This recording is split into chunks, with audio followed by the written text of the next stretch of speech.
Welcome to Awakening Mindfulness at Work, a conversation that matters.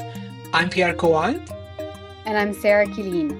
We are bringing to you conversations and practices to cultivate presence, calm, and balance in the workplace.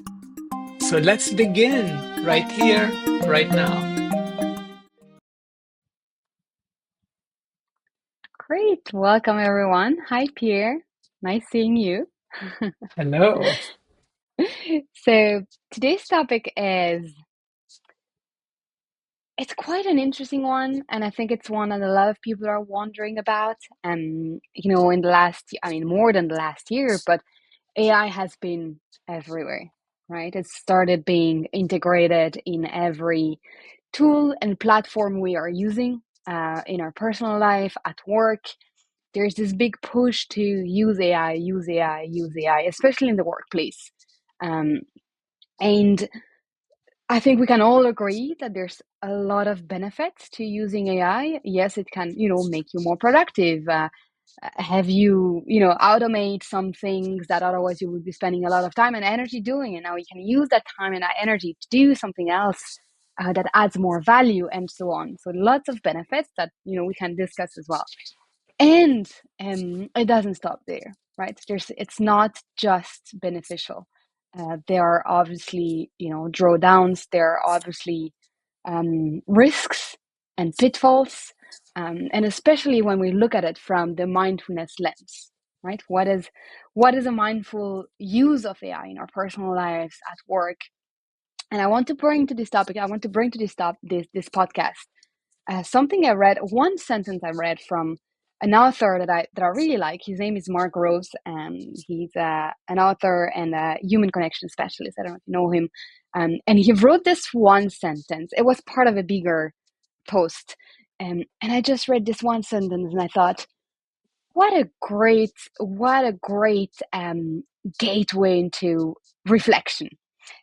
So he wrote, "You will never be able to automate your humanness."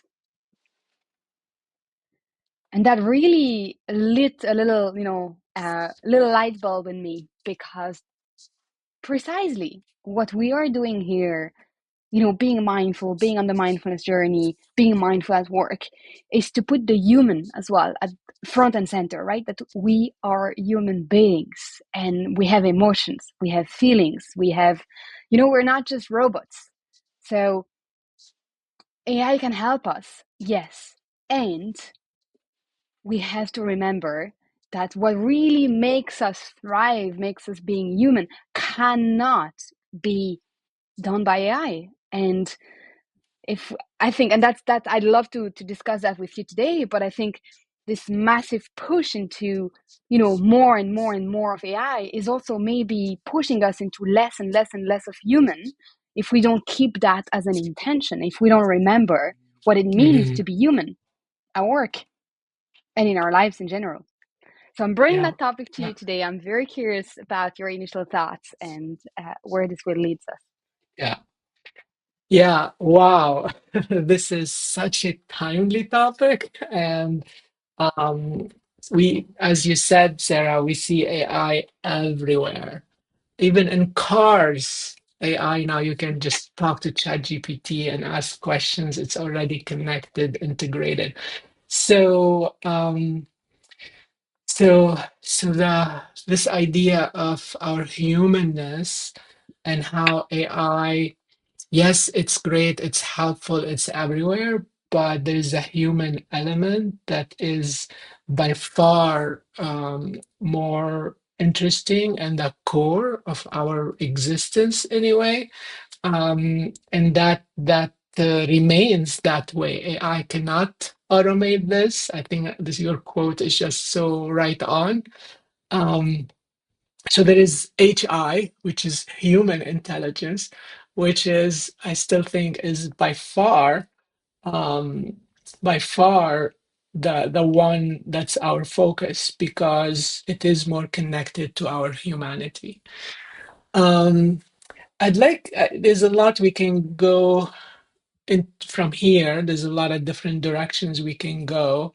I have a couple of thoughts about about using AI. And by the way, you some of our audience members may know that we have many classes in which we actually teach how to leverage AI. So AI is something we're totally embedded in.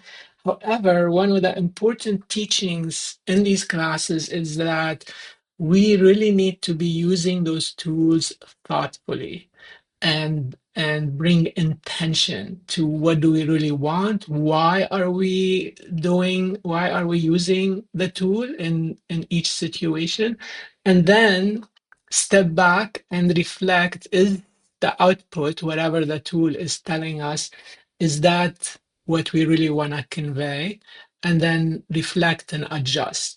So we are still the HI, the human intelligence is the one in charge, and it's the one making the decisions on how to navigate through this automated system. Yeah. Yeah, I really like that distinction. It's again, it's bringing more awareness and intentionality and consciousness, thoughtfulness into the way we work and we live. Um, I think it's also it'd be interesting to deconstruct a little bit this idea of intelligence. So you said, there's artificial intelligence, there's human intelligence. Also, what is really intelligence? Because one big themes that we're concerned with in our classes and in mindfulness practice is emotional intelligence, right? Just the mind, just rational, A plus B plus C equals D. That is one form of intelligence, and it's not enough to be fully, to be our full potential. It's this emotional Mhm, intelligence mhm, that we can grow as well, right? We all have some capacity there. We're born with some levels of emotional intelligence and maturity, and then as we get on with life, we learn and we practice and we grow those skills. Is that, and I know now that is something that AI is also trying to now, emulate as well. How can you how can you seem to be emotionally intelligent? How can you convey emotions as well? How can you show empathy or compassion, which is a big field as well? But maybe it'd be mhm, good to go into the different, look at those different aspects of intelligence that, with or without AI, we are, yeah, we're trying to cultivate with mindfulness, especially in the mhm, workplace. mhm.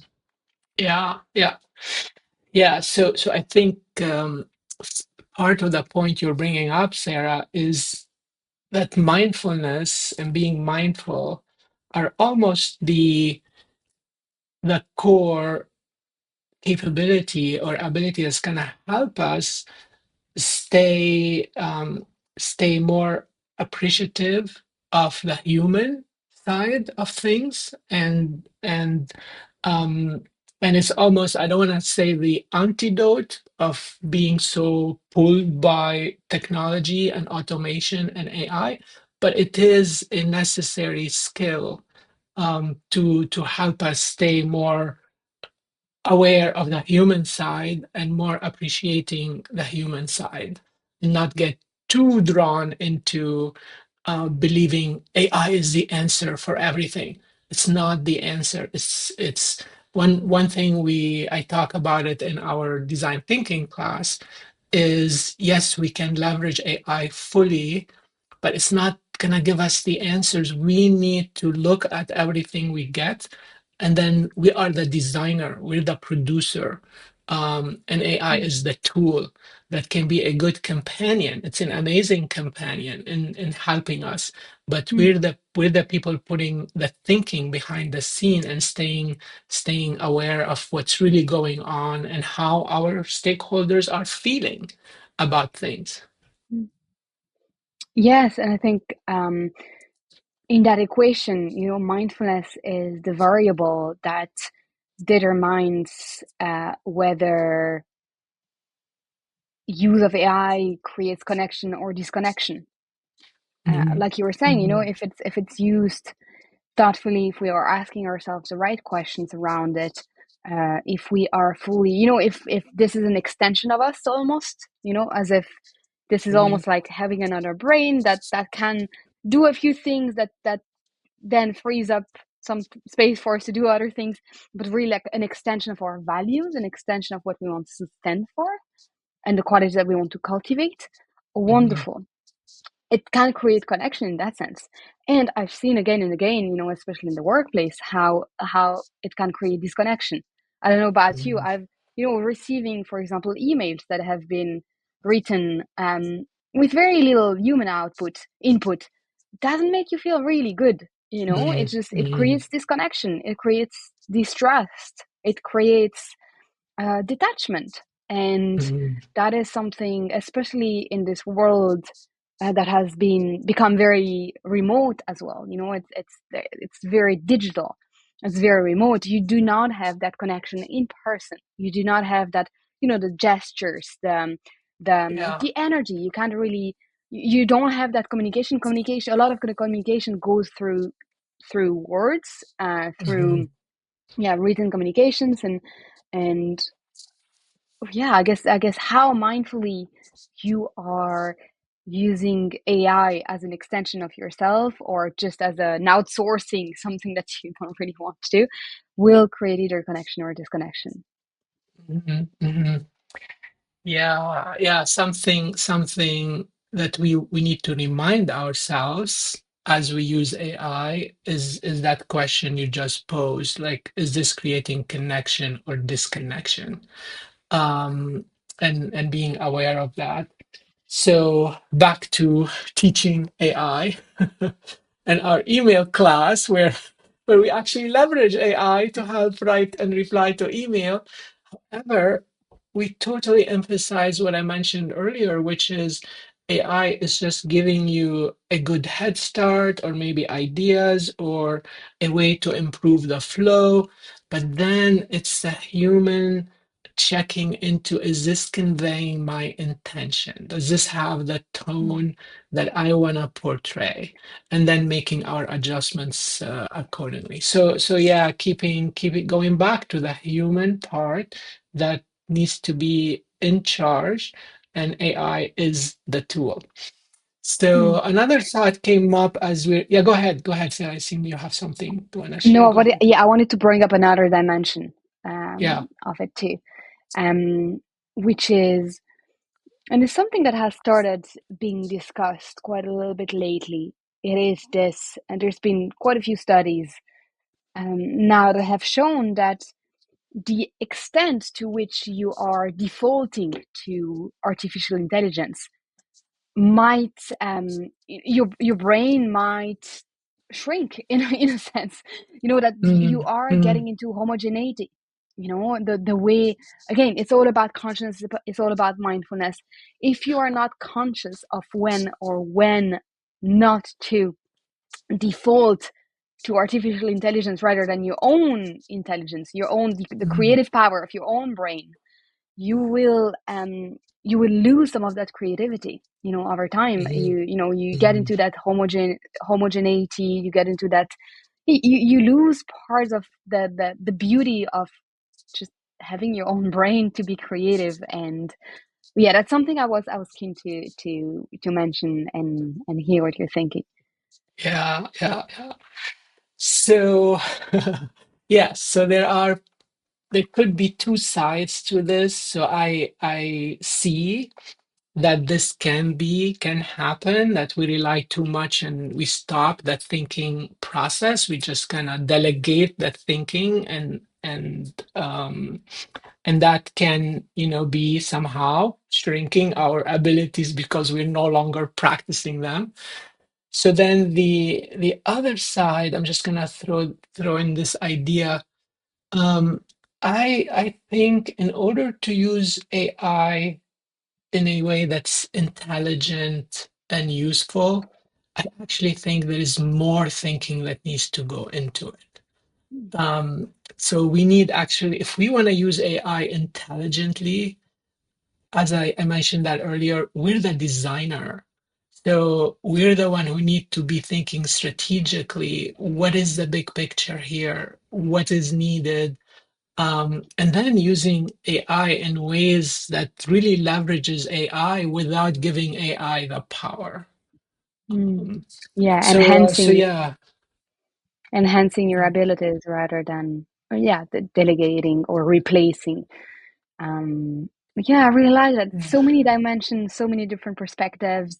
And I think that's what we're trying to do here on this podcast is, it's not saying something is right or something is wrong or use it or Mm, don't use it. It's more, how can you bring those qualities of mindfulness and intentionality to the way you do everything, including using mm, AI. mm. So yeah, thank you for sharing your thoughts. Yes. What's your concluding comment? One last thought, and I think this one we can even have a whole episode about it, which is a little related, which is sometimes it's easy to blame the tools like social Mm, media, AI, whatever else. We kind of blame them, and yeah, they're taking up our time, they're taking us in other direction. And I think we want to take charge. We want be the one to be mindful about how we do things. So the tools are what they are, and it's our journey to be thoughtful. And that's the journey we're on, and that's the journey, mm. many of our mindfulness friends who are listening to us are on, and that's the core of the work. AI, other people are working on AI and putting lots of money in it. We need to work on our journey. I love this. Yeah, it's a vehicle. So we work on what we want to convey and put out there in the world, and and then use mindfully the tools that are available to help us on our journey. Yeah, that is definitely a topic for another episode. So let's write this down. Until next time, thank you so much, Pierre. Thank you, everyone. Thank you for Thank you, being part of the Sarah. conversation.